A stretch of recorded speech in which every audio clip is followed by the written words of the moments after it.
तस्मै श्री गुरवे नमः। अखण्डमण्डलाकारं व्याप्तं येन चराचरं तत्पदं दर्शितं येन तत्पदं दर्शितं येन तस्मै श्री गुरवे नमः। ध्यानमूलं गुरोर्मूर्ति पूजामूलं गुरोर्पदम् मन्त्रमूलं गुरोर्वाक्यं मोक्षमूलं गुरोर्कृपा मोक्षमूलं गुरोर्कृपा।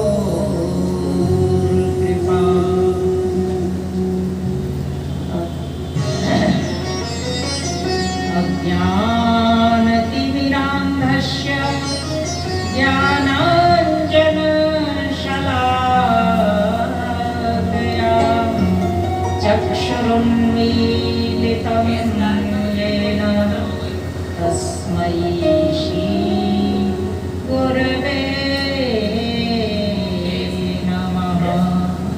तस्मै श्री गुरवे नमः।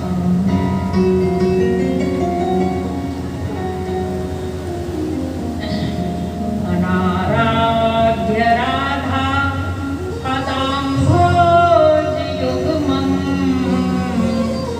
अनासेव्य वृन्दाटवीं तत् पदाङ्गाम् असम्भास्य तद्भाव गम्भीरचित्ता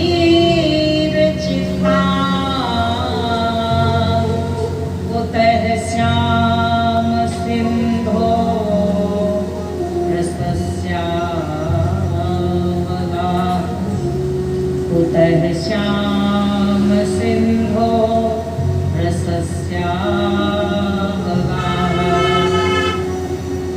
नमो नमस्तेऽस्तु त्रिशुभाय सात्वतां विदुरकाष्ठाय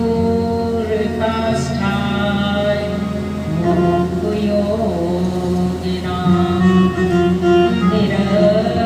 निरस्तसाम्यां निशयेन राधसा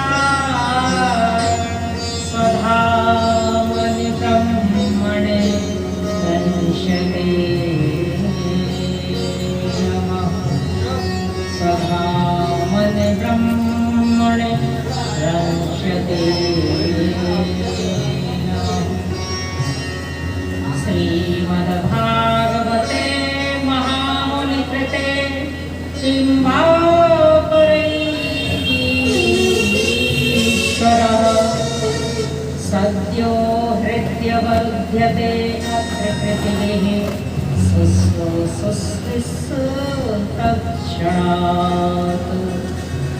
निगं कल्पतरोर्गलितं फलं शुकमुखादमृतद्रवसंयुतं पिबत भागवतं रसमालयम् मोरहो रसिका गोपीभावुकाः।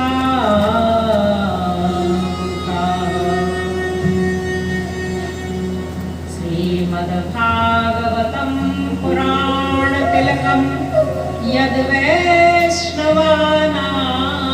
धनं यस्मिन् पारमहंस्यमेकममूलं ज्ञानं परं गीयते। यत्र ज्ञानविरागभक्तिसहितं नैष्कर्म्यमाविष्कृतं तच्छृण्वन् प्रपठन् विचारन् परो भक्ति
सीता समारो कैसे अलग अलग कैसे करेंगे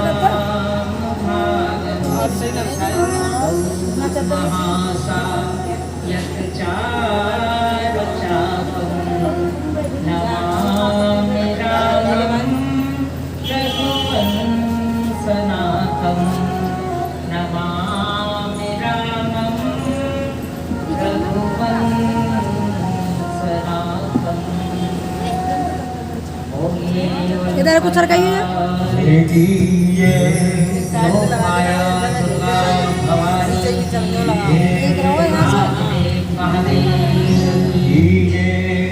पवन सुत हनुमान की जय जय जय श्री राम जय जय श्री राम जय जय श्री राम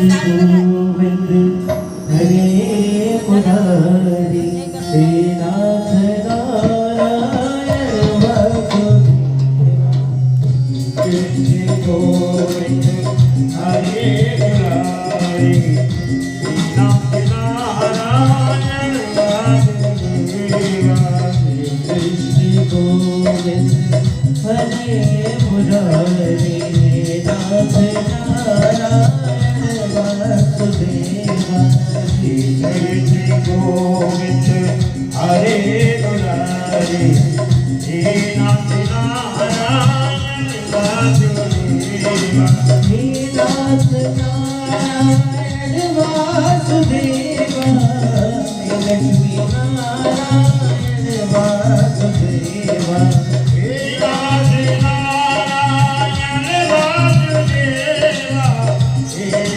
नारायण वासुदेवा हे नाथ कृष्ण गोविंद हरे मुरारी हे नाथ नारायण वासुदेवा गोविंद मेरी यह प्रार्थना है भूलूं बगीचा तुम्हें तुम्हारा गोविंद मेरी यही प्रार्थना है भूलो जावे नाम कभी तुम्हारा निष्काम होके दिन रात गाऊं निष्काम होके दिन रात गाऊं गोविंद नामो दरबार देवी गोविंद मानव नाथ देवी गोविंद हरे मुरारी हे राम नारायण वासुदेवा श्री कृष्ण गोविंद हरे मुरारी हे नाथ नारायण वासुदेवा श्री कृष्ण गोविंद हरे मुरारी हे नाथ नारायण वासुदेवा कृष्ण राधे कृष्ण कृष्ण कृष्ण राधे राधे राधे कृष्ण राधे कृष्ण कृष्ण कृष्ण राधे राधे कृष्ण राधे कृष्ण कृष्ण कृष्ण राधे राधे हरे कृष्ण राधे कृष्ण राधे कृष्ण राधे राधे हरे कृष्ण राधे कृष्ण कृष्ण कृष्ण राधे राधे राधे कृष्ण राधे कृष्ण कृष्ण कृष्ण राधे राधे हरे कृष्ण राधे कृष्ण कृष्ण कृष्ण राधे भागवत महापुराण की जय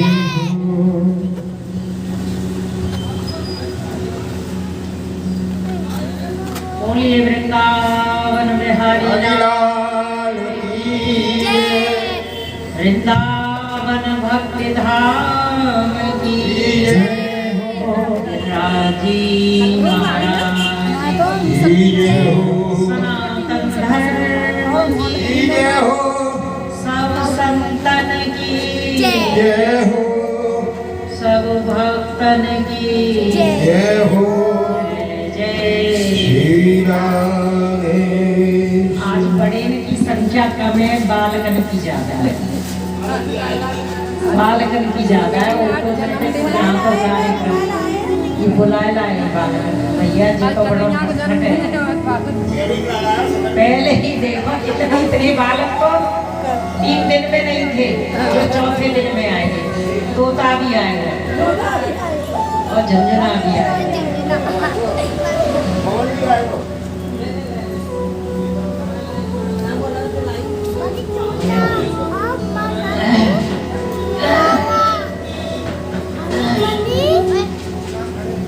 श्रीमद् भागवत महापुराण के अंतर्गत आज अभी काम करवा रहे थे।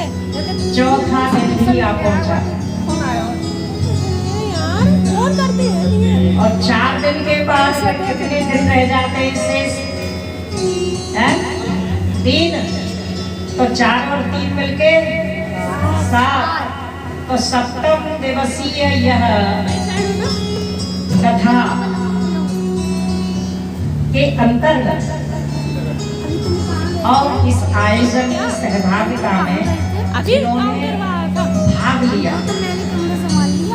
वो भी धन्य, सुनने वाले भी धन्य, योगदान करने वाले भी धन्य और जो कार्य करता है वह भी धन्य।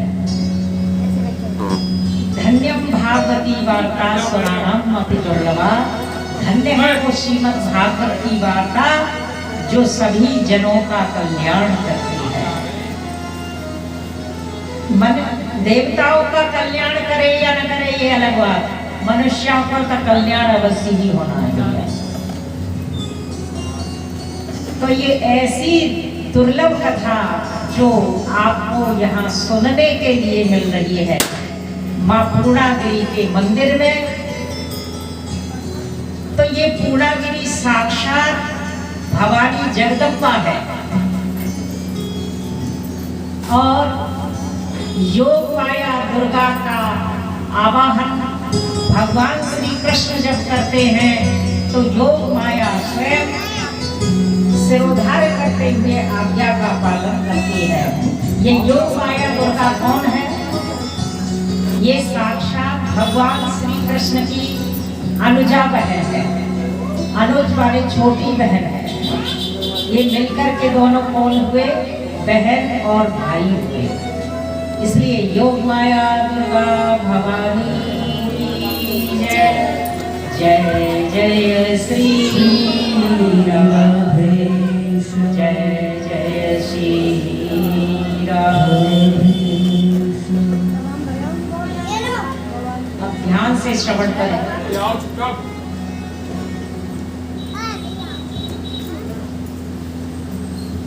अब देखो ये बच्चे जो है शाम कर पीछे से सृष्टि के अंतर्गत 14 मनु होते हैं। हाँ तो आराम से करें। सृष्टि के अंतर्गत 14 मनु होते हैं। इन्हीं मनुओं के सृष्टि शासन काल को ही मनवंतर कहते हैं। इस कलयुग की आयु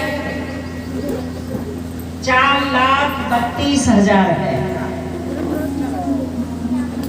और इसमें कितनी लय प्रलय होगी, हम लोग भी इसी में चले जाएंगे और पुनः उत्पन्न भी हो जाएंगे। 4,32,000 और इसी तरह चतुर्युग की आयु है 43।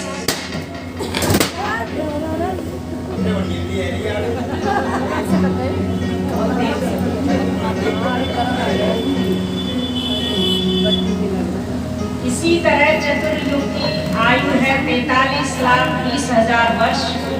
एक चतुर्युग की आयु होती है। इसी प्रकार 71 बार में चतुर्युग व्यतीत होने पर एक मनु महाराज की आयु पूरी होती है। इस प्रकार 14 मनु होते हैं। इन 14 मनुओं की आयु पूरी होने पर सृष्टि का एक कल्प होता है। यह कल्प ब्रह्मा जी का एक दिन होता है। 14 बार सृष्टि उलट पलट होती है। ध्यान दें, 14 बार सृष्टि उलट पलट होती है। तब जाकर के ब्रह्मा जी का एक दिन होता है। और इसी तरह से एक रात्रि होती है। ये ब्रह्मा जी का एक दिन ही एक सृष्टि है। ब्रह्मा जी का एक दिन ही एक सृष्टि होता है। तो यहाँ चतुर्थ मनवंतर में तामस मनवंतर के अंतर्गत भगवान हरि के भगवान हरि के अंतर्गत हरि अवतार में गजेंद्र मोक्ष हुआ। बोलिए गजेंद्र भगवान की जय जय। सुखदेव जी कहते हैं, हे राजन, त्रिकूट नामक पर्वत पर एक बहुत बड़ा बलवान हाथी रहता था। देखो, एक बार ध्यान देना मेरी बात। अगर इस कथा को आपने ध्यान से श्रवण किया तो गजेंद्र का तो मोक्ष हुआ ही हुआ था, लेकिन ध्यान दे करके इस कथा को आप ध्यान पूर्वक श्रवण करेंगे, ध्यान दे करके सुनेंगे तो निश्चित रूप से ये गजेंद्र मोक्ष की कथा स्वयं आपको मोक्ष प्रदान कर देगी। बोलिए गजेंद्र भगवान की जय जय श्री। तो त्रिकूट नामक पर्वत पर एक बलवान हाथी रहता था और उसके साथ में कई हथनियां अर्थात उसकी पत्नियां रहती थी। एक दिन उसने मन में विचार बनाया, मैं अपनी पत्नियों के साथ जल क्रीड़ा करने के लिए सरोवर में जाऊं। तो जैसे ही वह पत्नियों के साथ जाता है तो जल क्रीड़ा में जैसे ही सरोवर में उसने प्रवेश किया तो वहां अपनी पत्नियों के साथ में जल क्रीड़ा करने लगा। तो जब जैसे ही जल क्रीड़ा किया, तत्क्षण गजेंद्र का पांव मगर ने पकड़ लिया। यही गजेंद्र मोक्ष की कथा प्रत्येक घर में होती है। संसार ही सरोवर है, जीव ही गजेंद्र है और काल ही मगर है। यह गजेंद्र कौन था कि गजेंद्र पूर्व जन्म में इंद्रद्युम्न नाम का राजा था। यह बड़े ध्यान में बैठा हुआ था। रास्ते में अगस्त्य मुनि जा रहे थे। अब जो आदमी ध्यान में बैठा हो उसे क्या मालूम कि हमारे आगे से कौन निकल गया कौन नहीं। अगस्त्य मुनि को इंद्रद्युम्न नाम का जो राजा ध्यान मग्न था उसने प्रणाम नहीं किया। तो अगस्त्य मुनि ने इसको साथ दे दिया कि जाओ तुम अगले जन्म में जड़ पशु के रूप में जन्म लोगे। ये वही हाथी बन गया। तो जिस समय जन्म होता है उसी समय हमारी मृत्यु निश्चित हो जाती है। काल जब आता है तो सर्वप्रथम पांव को पकड़ता है। काल जब आता है तो उसका जो दम है, जान है, वह पांव तले से निकलना प्रारंभ हो जाती है। तो उस समय पर हम सभी को किसी भी हालत, किसी भी परिस्थिति में घबराना नहीं चाहिए। ईश्वर का स्मरण करना चाहिए। जब गजेंद्र का पांव मगर ने कसकर पकड़ लिया, एक और बात ध्यान देना, हाथी का जो बल है वो पृथ्वी पर बहुत बड़ा होता है। 10,000 हाथियों का बल किसमें था? कंस में था। तो हाथी का बल इस धरातल पर अत्यधिक बड़ा हुआ होता है, लेकिन जैसे ही पानी में जाता है तो मगर का बल पानी में बढ़ जाता है और हाथी का बल कमजोर हो जाता है। तो इस स्थिति को देख करके पांव गजेंद्र का जिस तरह से ग्राह ने पकड़ा, मगर ने पकड़ा, तो पांव को खींचता चला गया, अंदर ले गया। अब अंत में गजेंद्र स्तुति करता है, गजेंद्र स्तुति करता है। और क्या स्तुति करता है? हे गोविंद हे गोपाल, हे गोविंद हे गोपाल,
बोलिए कृष्ण कन्हैया लाल की जय हो।